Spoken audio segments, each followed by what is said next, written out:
My name is Mike Bradlee. I'm from the Community Compost Depot at Fry Gardens, and I also run Earth Appliance Organics.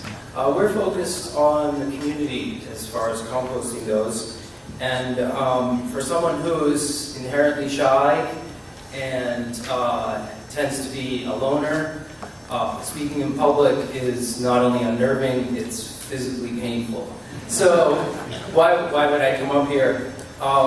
I was actually compelled to get into composting and share both my background and knowledge by accident of where I grew up and personal interests. I've composted actually since I was a little kid, and as an informal hobby, it only grew to the point where I was, collecting my neighbors' food scraps and composting illegally.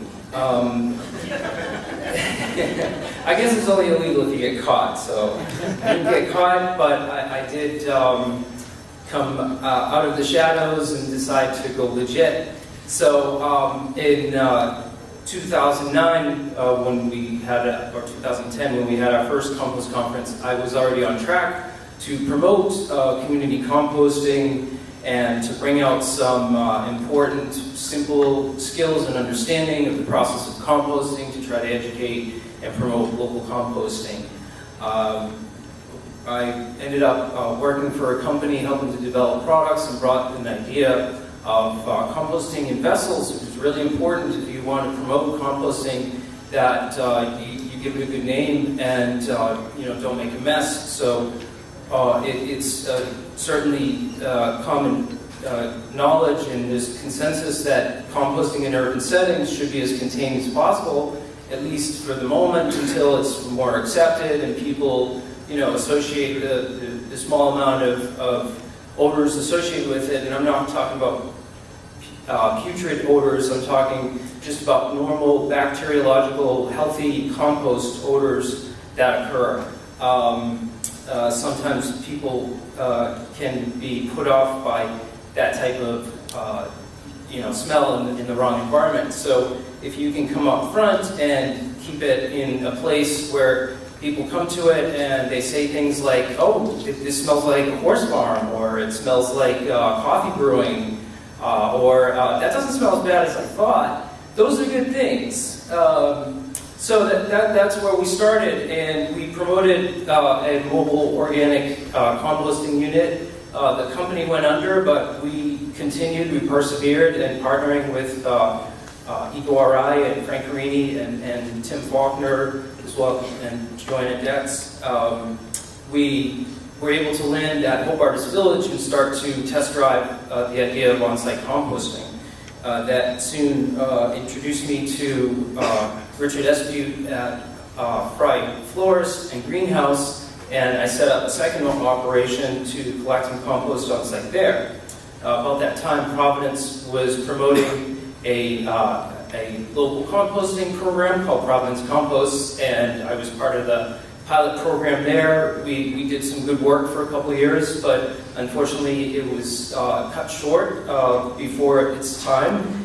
And again, I had to regroup and persevere. So we were determined at that point to continue to promote this and bring this as far as we could. And when I say we, I sort of mean me. There's a we because there's a whole community of people that have been involved over the years, from starting with many people like Greg and Jim, who've shown a lot of support, as well as ecoRI, but the numerous number of students who have come up and shared both their experience and asked for advice. Students from Brown, their scrap program from Rick and the Environmental Club, as well as PC and the Eco Reps, RISD Design students, and JWU SAS program, as well as Jim Egan at Mount Pleasant High, all gave us a lot of encouragement to continue.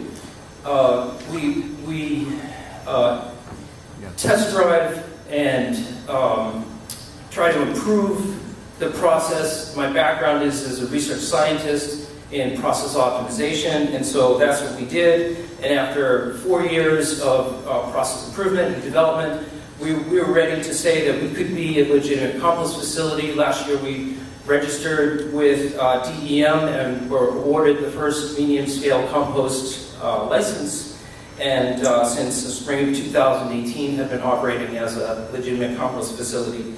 2019, I'll share quick stats. We've composted over 100,000 pounds of food scraps in a single location in a backyard of a neighborhood of Smith Street, and we're taking about 1,000 pounds of food scraps per week at the moment.